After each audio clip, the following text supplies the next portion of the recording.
Un simple citoyen peut utiliser la force pour arrêter une personne, la fouiller et la détenir jusqu'à l'arrivée des policiers. Dans cette vidéo, on vous explique comment ça marche.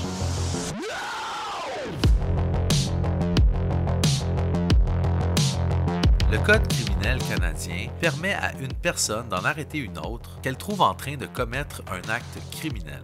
Elle peut aussi arrêter une personne si elle a des motifs raisonnables de croire qu'elle a commis un crime ou qu'elle est en train de fuir la police. Le propriétaire d'un bien comme un vélo peut également arrêter une personne ou demander à une autre personne de le faire, soit immédiatement, soit dans un délai raisonnable, après un vol par exemple, si elle pense que cette personne ne sera pas arrêtée par la police. Évidemment, ce genre d'arrestation peut être extrêmement dangereuse. Qui n'a pas déjà entendu aux nouvelles l'histoire d'un bon samaritain qui s'est fait blesser après avoir voulu arrêter un voleur? Ce pouvoir d'arrestation citoyenne est souvent utilisé par les agents de sécurité et il leur permet de faire leur travail légalement. Car oui, les agents de sécurité ne sont pas des policiers, ils ont le même statut que les citoyens ordinaires aux yeux de la loi quand vient le temps de faire une arrestation. Il faut savoir que l'utilisation de la force est permise pour procéder à l'arrestation d'un autre citoyen, mais il faut seulement qu'utiliser la force nécessaire. L'utilisation d'une force excessive pourrait entraîner des poursuites criminelles et des poursuites en dommages. La fouille est également permise, mais seulement que pour éviter la destruction d'une preuve du crime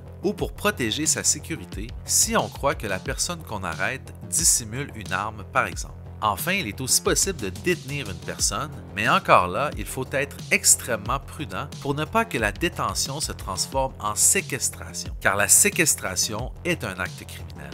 Le Code criminel prévoit à ce sujet que la personne qui en arrête une autre a l'obligation de la livrer aussitôt à un agent de la paix. En terminant, il est intéressant de savoir que ce droit d'arrêter une autre personne existe, mais rappelez-vous qu'il peut être extrêmement dangereux de le faire. Si vous voulez en savoir plus sur un sujet d'actualité judiciaire, inscrivez-le dans les commentaires et abonnez-vous à la chaîne pour ne pas manquer nos vidéos hebdomadaires.